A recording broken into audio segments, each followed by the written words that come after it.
Hey guys, welcome back to the channel. Cameron here with Just Tooling Around. In my last video, working on the OBS, I teased the front bumper of a square body. I'm going to flip y'all around and show y'all what we bought yesterday.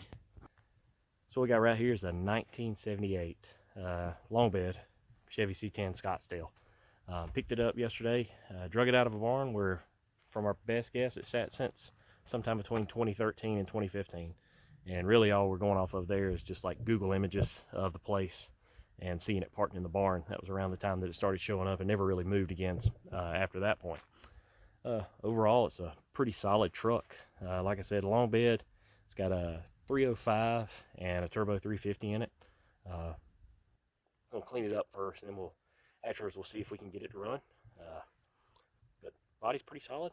Only real rust to speak of is in the bottom, right down here, the bottom, both front fender wells.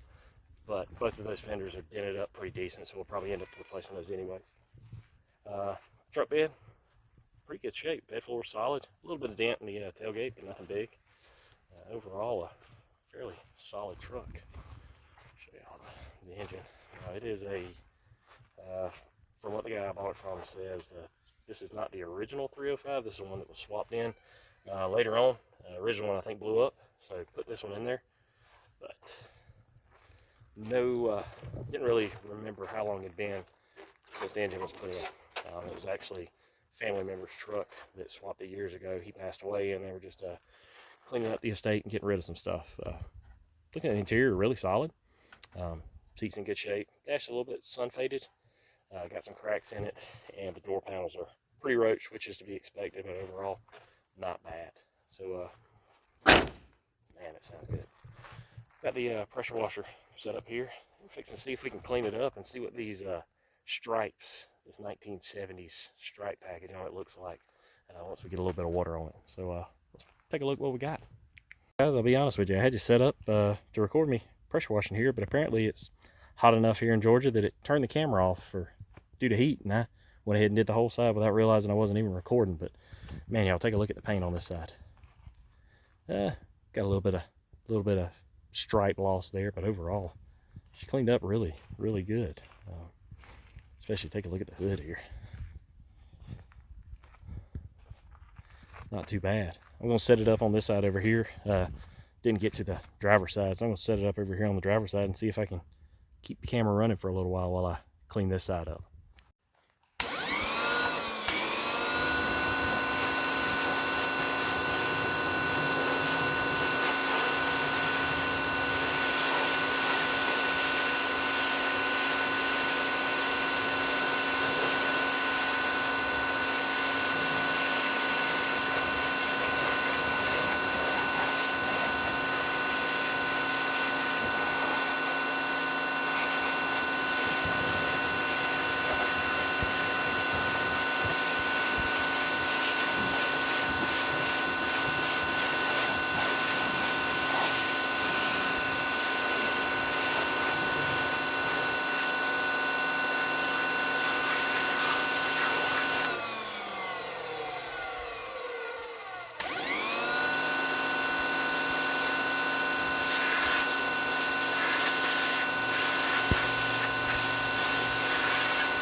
All right, guys, it's Sunday afternoon and we got a little bit of time to work today, so we're back at it here on the 78 C10.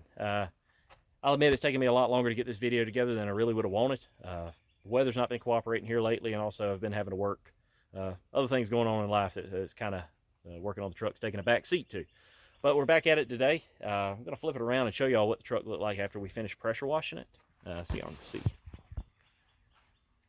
Overall, I feel like the truck cleaned up really well. The only thing is, as we started pressure washing, the black trim that was down the side of the truck started pulling off. So I went ahead and peeled it off the rest of the way. I got some Goo Gone and hit it right here at the front to take the tape and all off. I just got to go and finish doing it around the truck. But really, a little bit of light surface rust, but nothing major. I feel like it cleaned up really well, and I am liking the way the burnt orange and the stripes look on it. I've got the OBS pulled up beside her. What we're going to do here in a second is, I don't have a battery for the truck right now. It takes a top post battery, and all I've got are the little side posts like the OBS has. So we'll throw some jumper cables on it. I'll throw a little battery pack on it. We'll dump some carb cleaner down her and see if we can get her to run. Really just want to make sure that 305 will fire off before we dive too deep in the project. But I'll get everything hooked up here and turn y'all back on in a second when we're ready to try starting it. All right, guys, we got everything hooked up, got our jumper cables and our battery pack on it. Throw a little bit of carb cleaner down it. See if we can get this thing to fire off.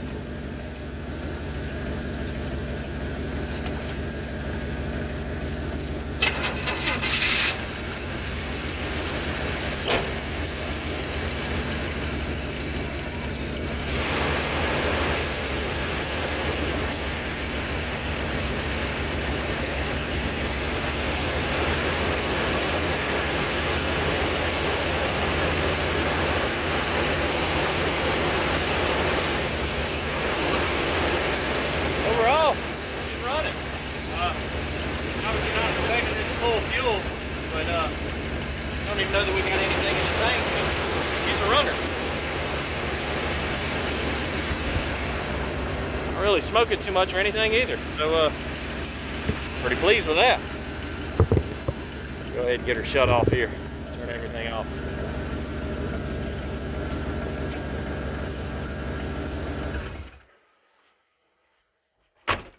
I think this is where we're going to go ahead and end this video. I'm really happy right now. We've got the truck cleaned up and we proved that she's a runner.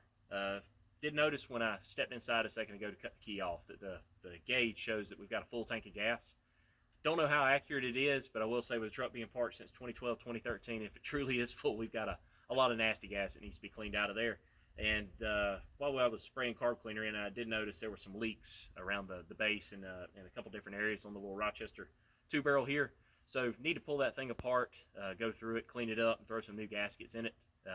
But overall, we've proven she'll run. We've proven we got a good platform to build upon. So we'll get into that in the upcoming videos. But I really appreciate everybody watching Just Tooling Around, and we'll catch you guys next time. Thank you.